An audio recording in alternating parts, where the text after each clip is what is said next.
Hello guys, मैं हूँ प्रतीक और 1 फेब 1959 का दिन होता है जब 9 हाइकर्स की टीम सोवियत यूनियन के उरल माउंटेन्स पे ट्रैकिंग करने आते हैं और दिन तो काफी अच्छा बीत जाता है। लेकिन जैसे ही शाम होती है वेदर कंडीशंस काफी खराब हो जाते हैं और फेब का महीना यानी ऑलरेडी विंटर सीजन चालू है तो मौसम काफी बर्फीला होता है। टेम्परेचर ऑलमोस्ट 0 डिग्री से यानी फ्रीजिंग पॉइंट से भी नीचे होता है। लेकिन ये 9 लोग प्रोफेशनल हाइकर्स होते हैं तो इन्हें पता होता है कि क्या चुनौतियां आ सकती है। अब यहाँ तक तो सब नॉर्मल लग रहा होगा आपको, लेकिन इन लोग जब रात को ठंड से बचने के लिए टेंट बांधते हैं तो उस टेंट में ऐसा कुछ हो जाता है कि सबके सब उस टेंट से बाहर निकलते हैं और सभी के सभी एक रहस्यमय तरीके से मर जाते हैं कि किसी की आंखें गायब होती है, किसी की जीभ गायब होती है, किसी का तो पूरा सिर फ्रैक्चर हो जाता है और किसी की लाश बहते पानी में गिरी मिलती है। और हैरान करने वाली बात तो ये है कि इनके मरने की वजह आज तक ठीक से नहीं पता चल पाई, क्योंकि कोई बोलता है एनिमल अटैक से मरे हैं, कोई बोलता है एवेलेंस से मरे हैं यानी बर्फ के स्लाइड होने से, तो कोई बोलता है कि मिलिट्री ने मारा है इन्हें, और कुछ लोग तो एलियंस का दावा करते हैं कि एलियंस ने मारा होगा। और सबसे इम्पोर्टेंट कि इन्वेस्टिगेशन एजेंसीज ने तो ये कंक्लूजन निकाला है कि ये नेचुरल फोर्स की वजह से मारे गए हैं। अब शायद आप भी एक कॉमन सेंस लगा सकते हो कि अगर ये नेचुरली मारे गए हैं तो सब अलग अलग तरीके से क्यों मारे गए। और इससे भी बड़ा सवाल कि टेंट में ऐसा क्या हुआ कि ये सब टेंट से बाहर निकल के भागने लगे। तो चलिए इस अनजान कहानी को थोड़ा डिटेल्स में जानते हैं और ये पता करते हैं कि उस सुनसान रात में ऐसा क्या हुआ जो इस कहानी को दुनिया के टॉप मिस्टीरियस कहानियों में मानने लगे। तो इस कहानी की शुरुआत होती है 23 जैन 1959 से, यानी कि ये हादसा होने से एक हफ्ते पहले, जब उरल पॉलिटेक्निकल इंस्टीट्यूट के 10 स्टूडेंट्स 23 जैन को ट्रैकिंग के लिए निकलते हैं उरल माउंटेन्स पर, जो कि सोवियत यूनियन में होता है। जिन्हें सोवियत यूनियन नहीं पता तो वो एक ट्रांसकॉन्टिनेंटल कंट्री थी जहां बहुत सारे कंट्रीज मिलकर एक ही गवर्नमेंट के अंदर आते हैं। लेकिन सोवियत यूनियन 1991 में डिसॉल्व हो जाती है। तो ज्योग्राफिकली आज उरल माउंटेन्स रशिया में है। अब इनके ग्रुप में 23 साल का इगोर त्यातलोव नाम का बंदा होता है जो कि रेडियो इंजीनियरिंग का स्टूडेंट होता है, और ये बंदा इनके ग्रुप का लीडर भी होता है। और ये सारे के सारे एक्सपीरियंस ग्रेड 2 हाइकर्स होते हैं। इनके ग्रुप में स्टार्टिंग में 10 मेंबर्स होते हैं और ग्रेड 3 सर्टिफिकेट मिलने वाली होती है इन्हें सक्सेसफुली रिटर्न आने पर। अब हम इनके जर्नी पे थोड़ा नजर डालते हैं। इनकी टीम 23 जैन को पूरी तैयारी और प्रॉपर प्लानिंग के साथ निकलती है। इनका मकसद ये होता है कि ऑर्थोटेन माउंटेन के चोटी तक पहुँचे। 25 जैन की सुबह इवडेल टाउन में पहुँचते हैं। अब क्योंकि ये टाउन पहाड़ी एरिया में है तो यहाँ प्रॉपर बस या टैक्सी नहीं होती, लेकिन ये लोग लॉरी से विजय पहुँचते हैं जो कि इवडेल से 2 घंटे की दूरी पर होता है। यहाँ पर ये कुछ खाने पीने की चीजें खरीदते हैं और 27 जनवरी को ये अपनी ट्रैकिंग की तैयारी शुरू करते हैं गोरा ऑर्थोटेन माउंटेन से। और 28 जैन को एक मेंबर यूरिउद्दीन अपनी जर्नी से पीछे हट जाता है क्योंकि उसे नी और जॉइंट पेन होता है। अब 9 हाइकर्स बचते हैं। ये अपनी जर्नी कंटिन्यू करते आगे बढ़ते हैं और अगले 3 दिन तक ये अपने रूट के हिसाब से चलते हैं। और 31 जनवरी को ये लोग हाईलैंड की एज पर पहुंचते हैं, यानी पहाड़ी के बिल्कुल पास। अब ये माउंटेन क्लाइंबिंग की तैयारी करते हैं। अब आता है 1 फरवरी।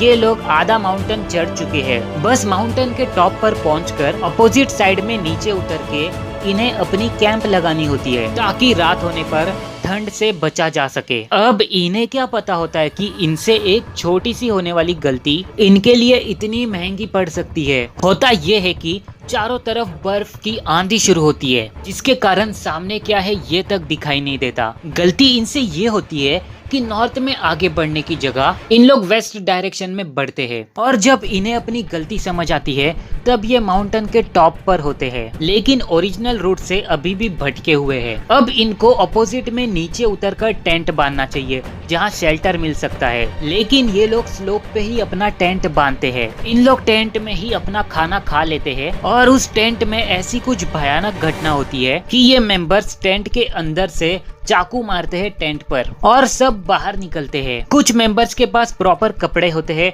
कुछ के पास नहीं होते। सब अलग अलग हो जाते हैं ग्रुप्स में और सब एक अनजान रहस्य से मारे जाते हैं। अब होती है 2 तारीख की सुबह।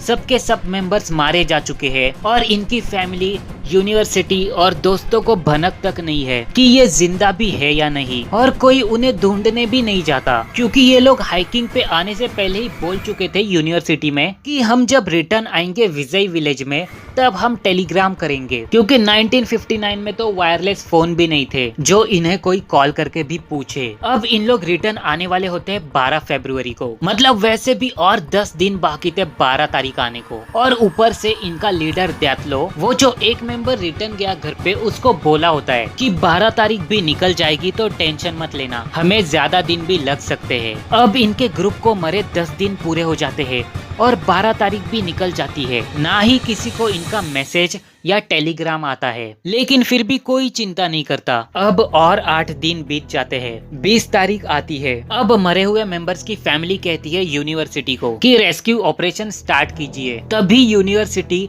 अपने वॉलेंटियर स्टूडेंट्स और टीचर्स को भेजती है। उसके बाद आर्मी और पुलिस भी इसमें इन्वॉल्व हो जाती है, प्लेन्स और हेलीकॉप्टर्स लेके। अब 26 तारीख को इन्हें उनकी डैमेज टेंट मिलती है। इन्वेस्टिगेशन पे पता चलता है कि टेंट को अंदर से फाड़ा गया है चाकू से, और 9 के 9 लोगों के फुटप्रिंट्स मिलते हैं, जो ये बयान करते हैं किसी ने सॉक्स पहने हैं, किसी ने सिर्फ एक शू, और कोई तो नंगे पाँव बाहर निकले हैं, और सब नीचे की तरफ गए हैं वुड्स के पास में।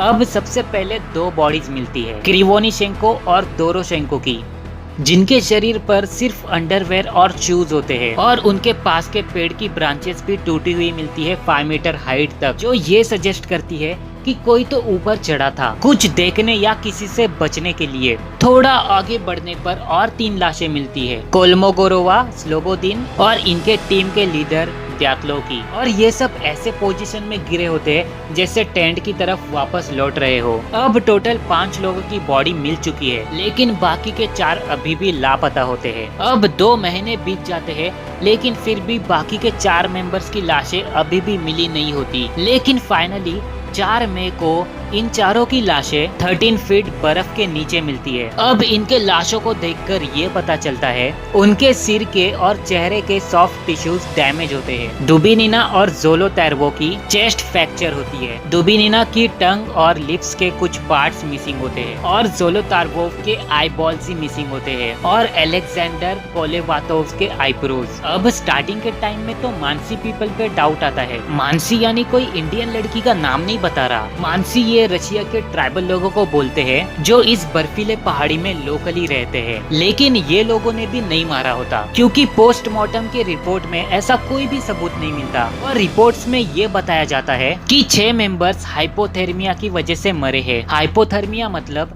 ये समझ लो कि ठंड की वजह से शरीर के अंदर का ब्लड जम जाता है और बॉडी पार्ट्स धीरे धीरे काम करना बंद करते हैं, और बाकी 3 लोग सीरियस इंजरीज की वजह से मरते हैं। अगर हम इनके रिपोर्ट्स पे ध्यान दें तो समझता है कि उनके लास्ट मील के 6 से 8 घंटे बाद मारे गए हैं, और सभी मेंबर्स अपने जब टेंट से बाहर निकलते हैं तब वो पैनिक में भागते नहीं है, बल्कि आराम से बाहर निकलते हैं। इससे ये पता चलता है कि टेंट के अंदर कुछ भयानक सी घटना हुई होगी, जिससे बचने के लिए मेंबर्स बाहर आते हैं, और बाहर आने के बाद उन्हें रिलीफ मिलता है। अब ऐसी क्या घटना हुई जो सब टेंट से बाहर आए? इसके पीछे भी एक स्टेटमेंट है कि उन्होंने जो खाना गर्म करने के लिए स्टोव ले गए थे, जिसका एग्जॉस्ट पाइप भी आप तस्वीर में देख सकते हो, तो इस स्टोव से कुछ विपरीत हुआ होगा, जिससे ये लोग बचने के लिए टेंट को अंदर से चाकू मारते हैं और बाहर निकलते हैं। अब कुछ लोग जिन्होंने एनिमल अटैक का दावा किया है वो भी गलत साबित होता है, क्योंकि किसी भी मेंबर की बॉडी पर एनिमल अटैक का निशान नहीं था, और कोई एनिमल सिर्फ आइज और टंग कैसे खा सकता है। और जो इनके कपड़ों पर रेडियो एक्टिव के साइंस मिले हैं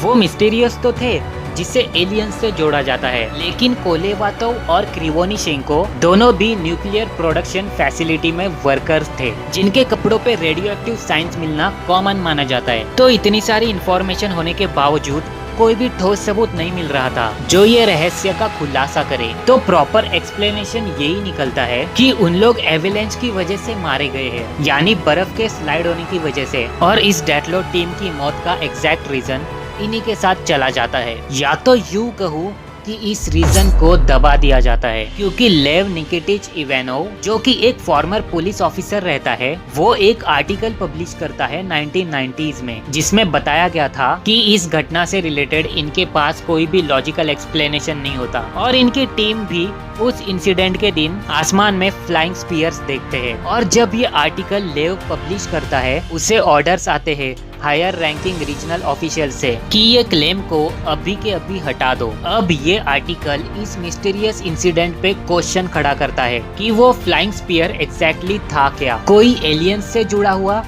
या तो ये इन्हीं के अपने कुछ मिलिट्री इन्वॉल्वमेंट का हिस्सा। अब इसके बाद इस इंसिडेंट पर डॉक्यूमेंट्री भी बनाई गई साल 2000 में, द मिस्ट्री ऑफ डैटलो पास, और आज इनके नाम की फाउंडेशन भी है येकातेरिनबर्ग में डैटलो फाउंडेशन के नाम से। इनके फाउंडेशन का एम है कि आज भी इस इन्वेस्टिगेशन को कंटिन्यू करे और डैटलो म्यूजियम में इन डेड हाइकर्स की मेमोरी में उनकी हर एक चीजें रखी गई है, जिसमें ये फोटोज और कुछ डॉक्यूमेंट्रीज भी है। और इनका जो 10th मेंबर था यूरियुद्दीन, जो आधे रास्ते से पीछे हट जाता है हेल्थ इश्यूज की वजह से, वो भी 2013 में मर जाता है। और अगर आप मुझसे पूछोगे कि मेरा इस कहानी के पीछे कंक्लूजन क्या है, तो मुझे पर्सनली लगता है कि भले ही वो एवेलेंच की वजह से मारे गए होंगे, लेकिन कहीं ना कहीं मिलिट्री एक्सरसाइज की मिसाइल टेस्टिंग की वजह से तो वो एवेलेंच नहीं आया होगा, क्योंकि ऑफिशियल्स तो फ्लाइंग स्पीयर के क्लेम को सामने आने ही नहीं देते। इससे ये पता चलता है कि इन लोग कुछ ना कुछ मिस्ट्री तो छुपा रहे हैं। तो चलिए आज के लिए इतना ही रखते हैं। वीडियो से कुछ भी सीखने मिला हो तो लाइक और सब्सक्राइब कर दो।